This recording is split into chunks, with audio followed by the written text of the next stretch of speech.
Let's make some primitive sunflowers.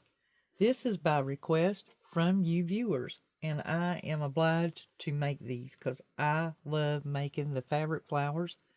And the sunflowers, well, they're big, they're voluptuous, and you're going to love this particular one. I promise. So you see right here that I have some fabric, and these are cut at 5.5 inches in diameter. Really quick. Just get you a bowl and make them as big or as small as you want to. I also have some cardboard disc here. You can also use the wooden rounds, or you could use the pine. So I've cut cardboard because they're thick, they're beneficial, and they're going to get the job done. This is a way to upcycle, recycle, repurpose, and benefit from our cardboard. Now these cardboard discs are the inner circle of a large mouth lid for a mason jar, and therefore they're 3 inches versus 3.5 inches. You are going to love this. So the first thing we're going to do is we have our fabrics, and I'm going to cut these a certain way. Now I have 2 different colors, and I have already coffee grunged all of them. So for the coffee grunge recipe, look in the description box down below. I have some Spanish moss, and you will like that we're going to use that in the center. You want to have you a nice good pair of scissors, because what we're going to do is, the first thing, I'm going to take my round here, and I want to put my disc in the center, and I want to mark that because I'm going to be bringing this up along the edge here, and I want to make sure of where this is going to fall.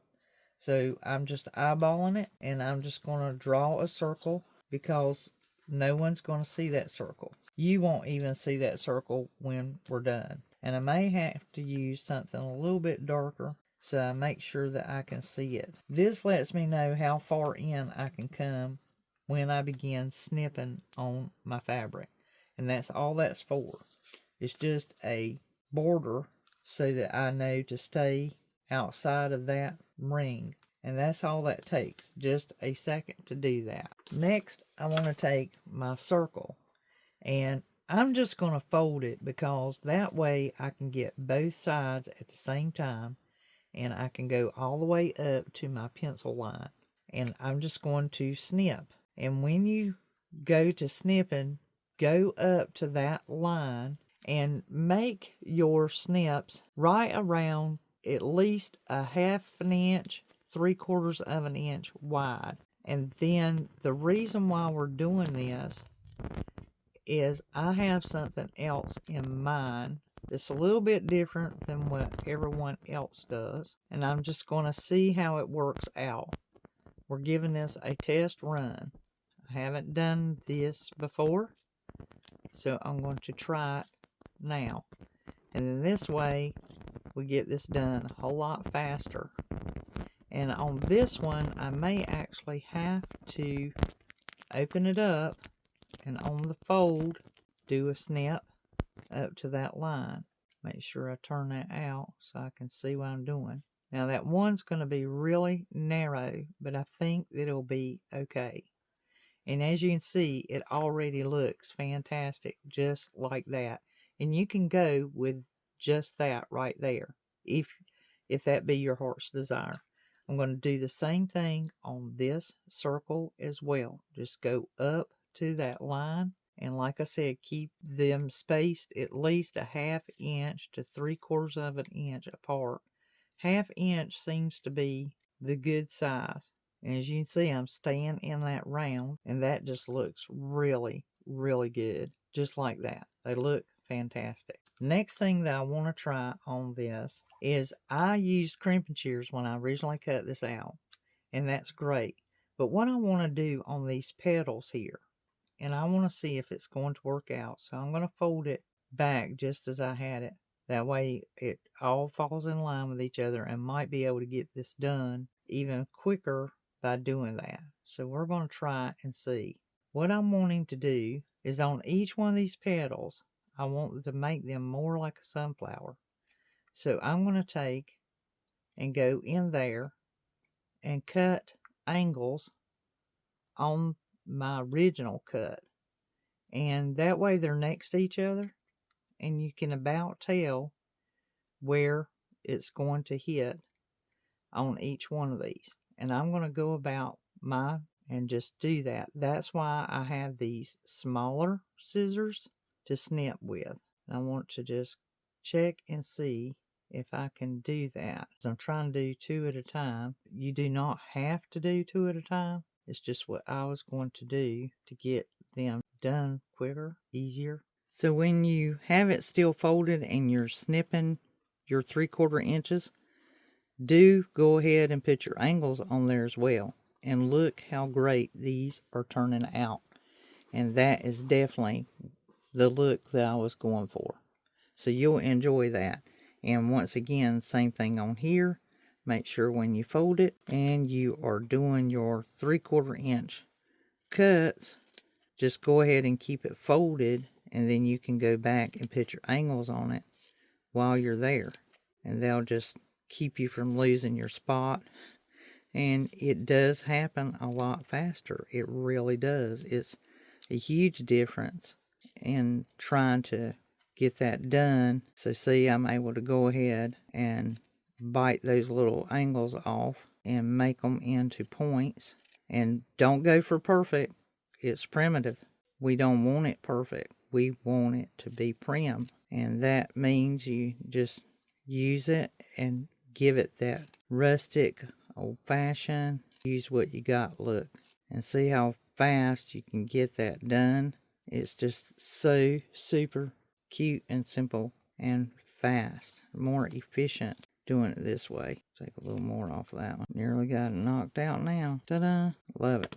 Got that done. They just look so adorable that way. I really like them. The blender brushes I got off of Amazon. This is a 10-pack. They are different sizes, and these are wonderful for blending, smudging, ink, stains, paints, you name it.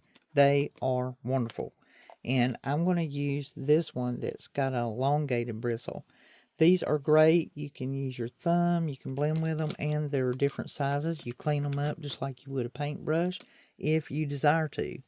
And I'm going to use my Tim Holtz Distressing the Wild Honey. I love the color. And I'm going to attempt to see if what I've got in mind is going to work. So remember, we originally marked this with a pencil. And what I'm going to do is take my distressing ink and blush it or smudge it upwardly and see what it gives me as far as effects go. If it's going to give me a darkness that I am desiring in there. And so far it's looking pretty good. You can see the smudging going there. I'm only going to do my top fabric that will be seen atop. The other one is my filler fabric that makes the sunflower appear like dry leaves on the petals for the background. So I have my grayish color going there with its autumn theme and the little truck, but no one will really see that. It's just a filler. And as you can see, that is looking fantastic right there. You could technically go on up these petals. And I like this blackness that's left from the marker. I took a magic marker and drew my circle originally. So I really like that look of those black on that tip there. And so already I've gotten this one done. And I'll go in just a little bit in case I'm off when I go to put everything together. So that takes care of that. Look at how adorable that is. Now, something I discovered in smudging with the ink is the more that I put in there, the more it really looks like a sunflower does. So I'm going to go back and do this one the same way and just do it a little more intentionally and intensely above there. And I just really truly like the way that is looking. That looks like a bona fide sunflower when it's at its brightest. It has more of an orange color right around the edging before it blackens when it starts to dry. And that is just beautiful coloring. The Tim Holtz brand is just phenomenal. The color is just awesome. I love it. And the inks are just wonderful. As you can see, these brushes are quite amazing. I don't know how I've done without them for so long. I sure am glad that I saw somebody using these. There you go. Once again, these brushes, I will put a link in the description box down below. Affiliate link, they're less than $1 a piece. And you get a whole pack of 10. Basically, say $1 a brush. Well worth it. Well worth it. And if you want to, you can hit on the upper edge of the petals. I think by not doing it too much and just whatever's left on the brush will be fine, because I really still want some of the original color that's in that fabric. So whatever stays on the fabric from this is it. There we go. They truly look like sunshine, don't they? Now on the Spanish moss, I know that I'm going to be using some. So what I'm going to do is I've got me a plate here. And I'm actually going to darken this with a little bit of my coffee grunge. And then that way I can get this deepened color of it. And I don't know that I will need this much, but sometimes it is easier to just do the whole bundle than it is to be particular. So I'm just going to spray just to deepen up the color a little bit. And then that way it can be soaking that up. And if you do not have coffee grunge and you don't want to make coffee grunge, you can use some watered down brown paint.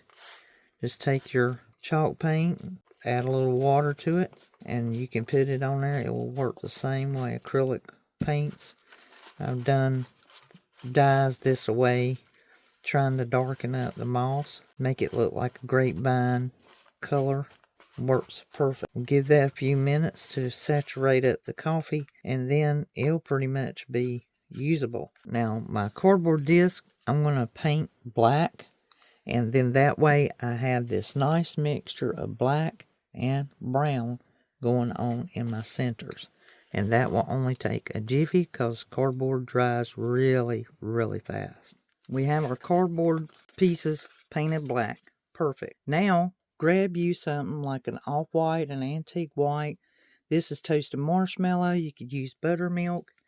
Get some craft paper, a pencil, and one of your jumbo sticks. Now you're going to really like this. The first thing we're going to do is on this jumbo stick, we are going to create some crows. So I'm going to show you how to do it with the letter F, as I was taught just recently this clever idea. I watched one of my favorite creators do this, letter F, to create the crow. And I thought, well, gosh, I wished I'd have thought of that. So I have two round ends. That's going to make it really, really simple. I'm going to draw on it in pencil, and then we're going to soak this in water and get it wet so that we can cut it with the scissors without breaking it. So the first thing you're going to do is think of the letter F, but in a reverse fashion. So think of the letter J perhaps, and think of the round as his head, and that'll make it easier. So basically we know that our crows have a point on their nose, and so this is the round of the head, this is the point of the nose. Now we need to kind of make a small curve, and then we're going to create his little pot belly, and then we're going to come in slightly and then down for his tail. It's just kind of a straight. Now you can make fancier crows if you have that capability, if you're smart like that, most definitely. Now right here where this comes around, that pitch is coming in, think of the curvature, and that is going to be where the round of his head is going to stop, and you're going to come in slightly and bring it down. So just kind of dash at it as I do, because I'm trying to not make it too sharp, and I want to come down for his tail. All of that's going to be his head. And the reason why we do it in pencil is so that when we soak it in water, our lines will still be there. They won't disappear on us. And if you need to, you can shape this up and make it look a little bit better and not so odd. But remember, it's prim, so we can make that a little bit bigger. And you just work at it until you get it looking like what you want it to look like. It doesn't have to be perfect. But remember, on the crow's tail, if you do them, some of them just kind of run off. And you can put a little heel there per se. It don't have to be a straight, but you want to kind of crook it off right there. And then if this is coming down the back side of his head, and remember the little hook is coming in, so the round of the back of his head is going to come down, and that's going to look pretty good. If I have to, I can cut some of this off up here and make it a little more narrow, so if I need to come in a little bit on that round. And so like I said, some of you might be more artistic. So here again, we are thinking of his beak. We're thinking of the letter J or F. We're making that little round. He's got his little pot belly. You come down at an angle for his tail, and then you're just going to cut off and go round. And once again, if you're thinking of his head coming inward and his back comes in just slightly. I think I need to trim my pen. That looks good. And if you get one looking better than the other, you know what to do there. Take the best one and copy it into the next one. There we go. We have 2 crows. So we need to soak this in water just a little bit, very short period of time, just so we can cut that without breaking our jumbo stick. Then we can paint these black. So I went and got my stick wet, and as I was talking about, see, if you just get a little wet, it makes it a little more bendy, and it won't break so bad. And a good pair of scissors, maybe if they're sharp, that'd be great. And you just want to kind of go slow, and that way if it does mess up on you, then you have a chance to kind of recoup.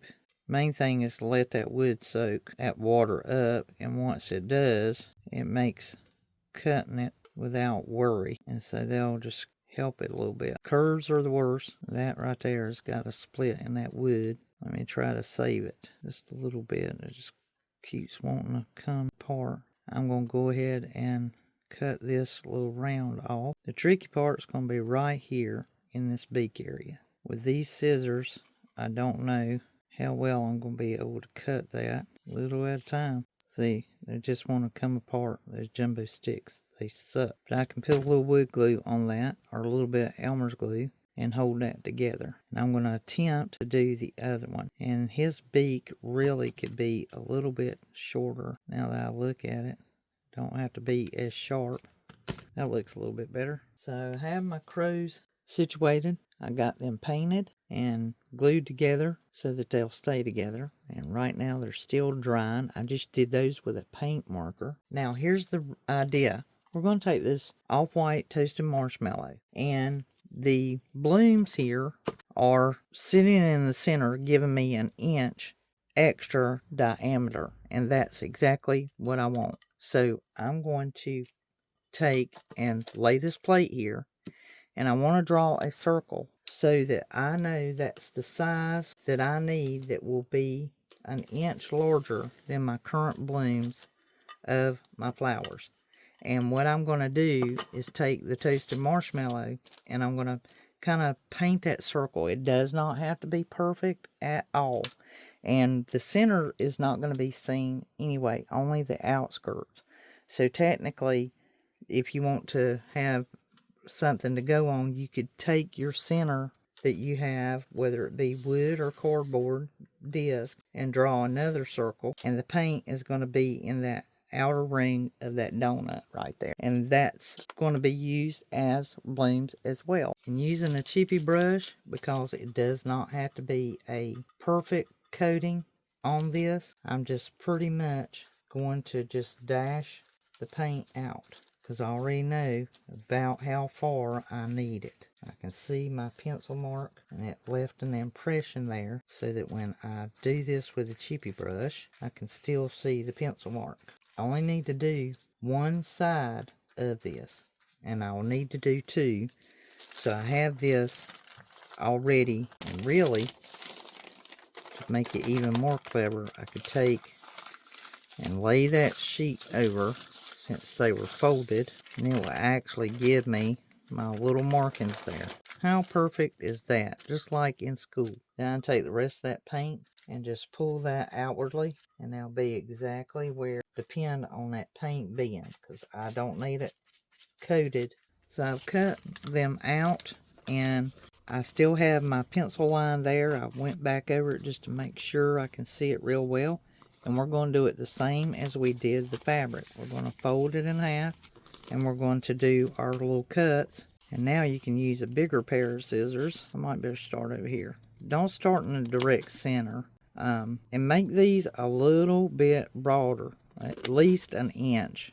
And make sure you follow your round. You don't want to go straight at it. You want to follow that round when you make your cuts. Now you're going to go back and you're going to put your angles on it. And with these, you know, they're broader, so that means your angle is going to have to come down a little bit further. And you just might have to mill at it until you figure out where is the right way. And these don't have to be pointed. They can be square tipped. We're just trying to give it that appearance. You know, it's an illusion of what the sunflower shape is. So that's what that's about. If you do it too sharp, you might end up biting off too much, and then you'd have to redo it all over. That looks pretty good. And voila, we have that one going right there. And over here on this end, I'm just going to do it a little bit sharper. That looks pretty good. Now, we have those two. That'll give us that dry flower outer part. Now, what I would highly do is the outer part, if you have corn husk left over from eating corn on the cob at night, or if you buy some, you know, to do your Mexican wraps and so forth, you could use the corn husk to do what we did just here. You just might have to cut them in a shorter fashion and just give it the silhouette of the outer part. You could do like half and do your cuts, and do another one and do your cuts, and that would do it. They're pretty big though. They're about this big. Make it fit per se. Okay, so this is where it's going to get tricky. We have our paper, we have our fabrics, and you want to offset your fabric to where the petals are kind of crisscrossing every other in there. You know, just turn it, get it as close to it as you can to where they are kind of the opposite of each other and hidden in the every other. Now, what we want to do is we want to layer these. So we're going to have our paper on the bottom, this fabric, and then this fabric. And basically, I'm going to go ahead and kind of pose it first and just kind of stage it a little bit and see how that's looking and getting that exactly where I need it. And it's probably going to be wiser to do this a little at a time, because the area we drew the pencil is really what's going to kind of stage that, and try to put it at the edge of that and just a little through the center, and go ahead and get that one down. And now that you got it staged, you can do your next one. And I would just do part of it at a time, and, you know, locate where you put your pencil mark. It's going to make a big difference, especially when we do the stage of where we're putting the cardboard in there, or a round disc in the center. And just take your time and allow it to set up and cool so that you're not pulling it apart from each other. And I'm going to do the same thing again. Just going to stay right there within my pencil mark. Put that one down, and then do the next one. And make sure you're spreading out your glue. You don't want it piled up. That's the main thing. You don't want it piled. You want to kind of make sure you rub it out. Okay, so we have that one glued together. That's looking pretty good. I'm going to let that cool a second. Now everything's looking wonderful. So it is going to take me 2 thicknesses of my cardboard disc, and I had figured that it would be, in order to get that 1/4 of an inch rise. That's what I'm after, a 1/4 inch thickness. And it will make a difference in whether they lay flat like that. And you can see a big difference between 1 versus 2. And I went ahead and I had painted all 4 black in case I didn't use it. I could use it at another time. And remember where your pencil mark is. So this is really significant. You definitely want to make sure that you put your disc on there in the center. And my pencil mark's a little bit bigger, so I'm actually going to put it on the cardboard itself. Try not to burn your fingers, and get it on the cardboard. And I'm doing that just so I don't have to worry so much. I know that it's definitely in the center as best I can tell. And then I'm going to take and put the other one right directly over top of it. I'm just going to glue on top of it. The thing about working with the cardboard is once it hits, it's a done deal. So make sure you hit it exactly where you want it. Now here's where the fun begins. We are going to take and put glue on this edge and pull this up against the cardboard. See how that's sticking right there? We want that to come up just around that edge. That's why we need it 1/4 of an inch thick. So let's go to it. You'll have to probably do a little at a time, and it would not be a bad idea to have your silicone fingertips or your silicone spatula to do this, just to make sure that those go right up against cardboard. I didn't have a problem because I'm pulling up on the petals, and we want them to start at coming up the edge there. And we're going to do this one at a time. Make sure that your glue is not piled up. I'm going to get my silicone spatula just in case. Then that way, if you do have some gaps in your cardboard like I've got, where they're not even Steven, you won't have a problem. You should be able to just push that, pull those right up to it, just like that. Now, once you've got that first one going, you want to do the next one. And then, of course, the paper. So I'm just going to start right back here. And it won't take as much on this next go around because we did the first layer. So this is going to happen pretty quick. Because now all you have to do is just put that glue on the fabric. And you just need a little bit. You don't need to go crazy. Just a little bit. Now to the paper. Once again, just a dab-a-do. Like our sunflowers all closed up. I'm going to let that cool so that all those are buttoned up against each other, and go around and check and make sure any of them lollygag behind.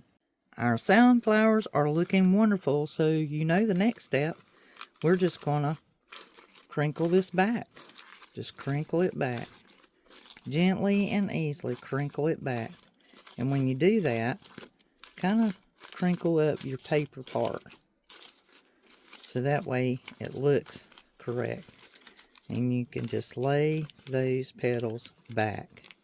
And at this point you can see where you can make improvements or do different things, and you can kind of style your fabric here. And I should have maybe wadded it up a little bit before we glued it, but it looks great. I mean, they just look so darn cute. Very pleased with it. And that's okay if you've got that going on, because it's not going to be seen when we do. Next, you can work on styling these a little bit better. I just kind of take and I kind of like curl my nails like that to get my crinkles. And then that way it doesn't tear. And it shouldn't tear anyway because you got paint on it. So it ought to hold up pretty good. And that way you have your sunflower style. So now we can bring our coffee stain moss back over here. And we're going to place it in the center here. And you're just going to need a little bit of glue. So what I do a lot of times is I kind of stage it just a little bit. I work with it and decide on exactly how much or how little I want to go in there. And once I'm happy with that, I then put my glue down and start putting my moss into place. I just work it until I figure out if that's really the way that I want it. And that looks pretty good to me. So I'll just put some glue in there, and that way it will hold my moss. And that is it for that. Isn't that gorgeous? It just looks so neat. I think we did a great job, and I think you'll enjoy making tons of these. Absolutely enjoy it. Okay, next step is the crow. Now I'm going to use my yellow paint marker and keep my fingers crossed that I do not mess this up. And I'm just going to put a star on here, and that's it. Just color it in. Okay, that did okay. It's not as dark as I had wanted it to be, but it will work. Here again, just do a star. I guess if you insist, you can find the teeny tiniest pieces of things and use them. And we do have a glue gun here, so tying some string on there or just gluing a little spot of homespun onto the crow is not going to be a big problem. And that's pretty much what I'm going to have to do because it is so small, and that just take care of it and make it look like it's tied on, because it would be a far cry for me to even attempt to try and do any different. It's such a small amount there. I'm going to put just a tad on there so that I can get the homespun onto him, and it's covering up his stars. So let me see if I can pull it up a little bit more, pull it up higher for that,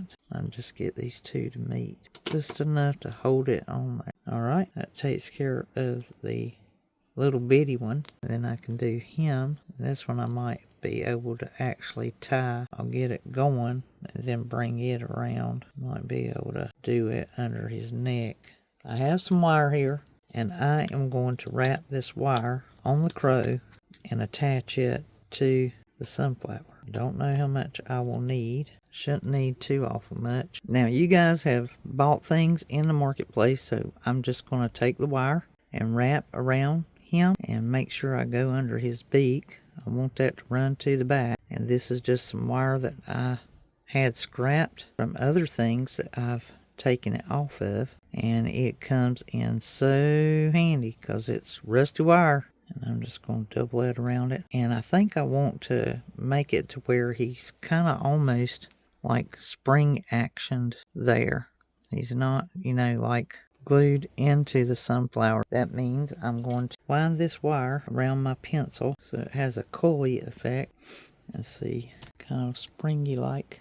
That way he kind of stands up a little bit. And I'm going to go ahead and cut that. Now we got this kind of this little crow sprung in here. And then I can kind of glue that to the sunflower in there on the wood part, and they'll make it stay. I do want to make sure I got plenty of glue, so I'm going to stretch the wire out until I get it into place and then glue it so that it stays. That paper wraps around this is very helpful in harnessing that to the base. So I'm just going to put a spot of glue right there. Make sure that the wire, that it just crosses over that wire real good. Don't want to let go of it. Got to make sure it stays in place till the glue sets up. The next thing is I'm going to make a little sunflower sign, and I'm just pulling off my muslin here. If you ever have a chance, take and cut you some 4.5, 5-inch wide strip of muslin fabric and roll it up. I have been using it for years, this same roll, and you may be able to buy it. I've not ever seen it for sale, but that doesn't mean that it's not out there. Just haven't needed to look. And I have my letters already laid out in my box here, and I can just take and stamp those. I have my brown ink stamper, and I also have my yellow distress, and I may try it as well, along with the blending brush that I had used before. I may be able to get them all on there. My sunflower, this one, I actually took the ink and put on it. This one right here does not, and I can real easily rub some of this on it. It only takes a dash, and this is actually the yellow, the wild honey, and you can just barely go through there. I love these brushes. I mean, I love them. They are quite amazing. Great little tool, and I've tried most all of them now. I have several still left in the pack, but I know I've used at least half of the brushes, and as you can see, it just makes it all matching, since that's what I had used on the sunflowers themselves, and you can see that beautiful bright hue going around the edge there. So I'm just putting some on there, and the way that I did this sunflower sign that I've got in here is I just put a little spot of glue, basically what's on the nozzle, in 4 little places on this label, and then just let it hit the Spanish moss in there. And so that just looks all cute. And so the crow, it springs on there.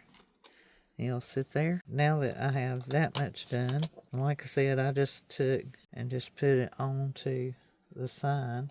And then, like I said, just very strategically, like right here. And I made it more like a ribbon and just hitting like 4 little spots. And it's just enough that when it goes across here, I just kind of push it and make sure it wrinkles. I don't want it to be perfect. I want it to be wrinkly, as if to say, you know, hello, or you know, nice to meet you. You know, just a little something cute. That's what we do. We specialize in cuteness. Fool with that and too much. See, so now I just heat up the glue that's on there and let it touch back down. Now put the stick in place, and then you can style the crow going any way you want, and you can put it on the back if you wanted to, but I think I might be able to find a hole right there, or make a hole and put it actually between the cardboards if I can get past the fabric. I don't want to mess up my sunflower at all, but just as an idea of what I may end up doing right there. Because I have my awl, and you can take the awl and go right there and figure out your hole, and then that way when you go to put the stick in there, it's gone through the fabric. Be careful when you fool with these awls. Wooden dowel in there, matter of fact. And here we have it. And it was just meant to be skews in there. So I had to go get some shish kebab skews and put in there, which suited it even better. And as you can see, they just look really nifty. You would not know that that is craft paper on the back. And it's just marvelous. They're absolutely beautiful. I'm very proud that we made these, and we got our little crow made and our little sign made, and they're just lovely and beautiful. So, my viewer, you know your name, and I will be tagging you. Thank you so much for requesting me to do sunflowers made out of fabric. And here you go. Another genuine, primitive, authentic flower making DIY made out of fabric and renewable resources, recycling craft paper. If you enjoyed this video, definitely give it a thumbs up. Share it with your friends and anyone who enjoys DIYs. And come back. So make sure you subscribe so you receive notification. That way you know when I put a new video up. Go over to Facebook and check out that page and join Dandysoap DIY. I'll put the link in the description box down below. And join us over there and follow. We do lots of new things, and you get to enjoy other crafty ideas that don't come on the channel. Until the next DIY, this is Elizabeth. I'll be crafting y'all.